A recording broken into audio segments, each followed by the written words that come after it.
YSR Congress party అధినేత జగన్మోహన్ రెడ్డి నిన్న ఆ పార్టీకి చెందినటువంటి ఎమ్మెల్సీలతో మీటింగ్ ఏర్పాటు చేసుకోవటం జరిగింది. ఈరోజు ఎంపీలతో మీటింగ్ ఏర్పాటు చేసుకోవటం జరిగింది. ఓవరాల్గా గెలిచినటువంటి ఎమ్మెల్యేలతో, ఓడినటువంటి ఎమ్మెల్యేలతో, పార్టీ క్యాడర్తో, ఎమ్మెల్సీలతో, ఎంపీలతో భేటీలు ఏర్పాటు చేసుకోవటం, సమీక్షా సమావేశాలు నిర్వహించడం అయితే చేస్తున్నారు. ఇక్కడ వరకు బాగానే ఉంది.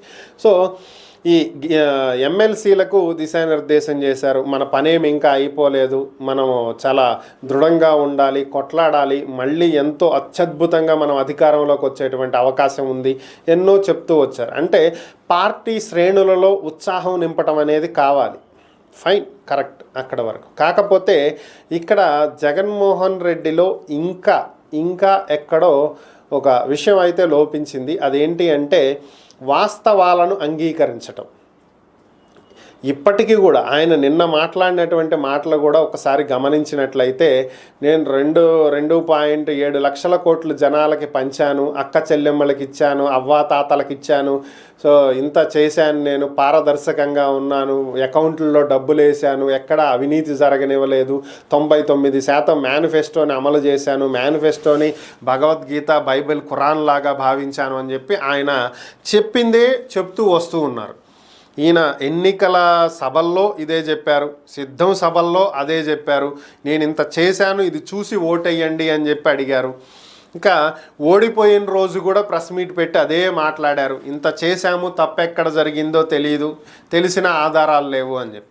మరలా ఇప్పుడు పార్టీ క్యాడర్ మీటింగ్లోనూ ఇదే చెప్తున్నారు. ఇక్కడ జగన్మోహన్ రెడ్డి గారు ఒకటి అర్థం చేసుకోవాల్సింది ఏంటంటే, మీరు ప్రజలకు ఎంత చేశారు, సంక్షేమ పథకాలు ఎంత అమలు చేశారు, ఎన్ని కోట్ల రూపాయలు వాళ్ళ ఇంటికి అకౌంట్లకి పంపించారు, లేదా ఎంత పర్సంటేజ్ మేనిఫెస్టో అమలు చేశారు అన్నది ఇక్కడ ఎన్నికల్లో ప్రభావం చూపించలేదు అనేటువంటి వాస్తవాన్ని అర్థం చేసుకోగలగాలి. వీటికంటే ఇంకేదో వీటిని డామినేట్ చేసింది, మీరు చేసిన మంచి కంటే ఇంకేదో మిమ్మల్ని అధికారానికి దూరం చేయటానికి ఎక్కువగా ప్రభావం చూపించింది. దీనిని మించింది ఏదో ఉంది, ఏదో జరిగింది, అదేంటనేదే తెలుసుకోవాలి. దాన్ని సరి చేసుకోగలిగితే వచ్చే ఎన్నికల్లో అధికారంలోకి రావడానికి అవకాశం ఉంటుంది.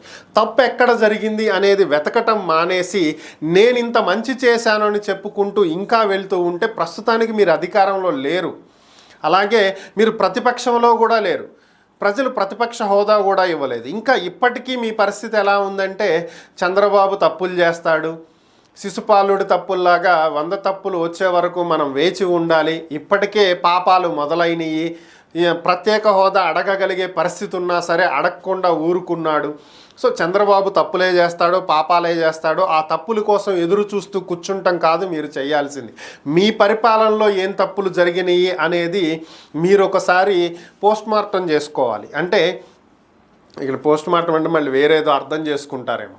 నేను అనేది ఏంటంటే, మీ పరిపాలనలో, మీ 5 ఏళ్ల పరిపాలనలో, మీ ప్రభుత్వ హయాంలో ప్రజలు దేనిని వ్యతిరేకించారు, మీరు చేసినటువంటి సంక్షేమ పథకాల కంటే వాటిని కూడా డామినేట్ చేసి మీకు ప్రతిపక్ష హోదా కూడా ఇవ్వలేనంత పరిస్థితుల్లో ప్రజలకు ఏమి బాధ కలిగింది, ఏది దీన్ని తీవ్రమైనటువంటి ప్రభావం చూపించింది, దాన్ని మీరు అంచనా వేయగలగాలి.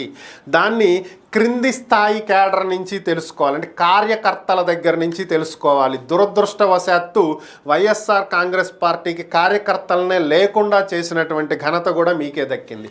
వాలంటీర్లని నమ్ముకుని కార్యకర్తలని పూర్తి స్థాయిలో నెగ్లెక్ట్ చేసినటువంటి వ్యక్తి మీరు.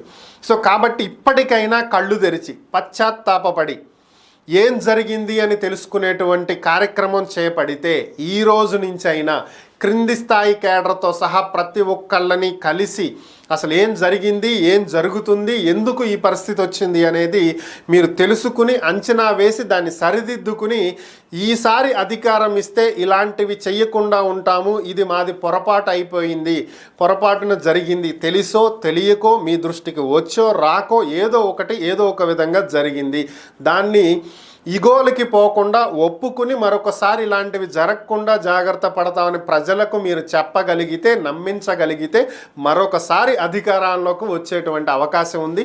బట్ దురదృష్టమో ఏమో నాకైతే అర్థం కావట్లేదు, కానీ మీరు ఇంకా ఆ వేలో వెళ్ళట్లా. ఇంకా నేను ఏదో చేసేసాను, దాన్ని ప్రజలు నమ్మారు, కానీ ఎందుకో ఈ రిజల్ట్ వచ్చింది, ఎక్కడో తప్పు జరిగింది, ప్రజలందరూ నా వెనకే ఉన్నారని మీరు ఫీల్ అవుతున్నారు తప్ప ప్రజలు ఆ వెనక నుంచి ఎప్పుడో వెళ్ళిపోయారన్న విషయం మీకు అర్థం కావట్లేదు.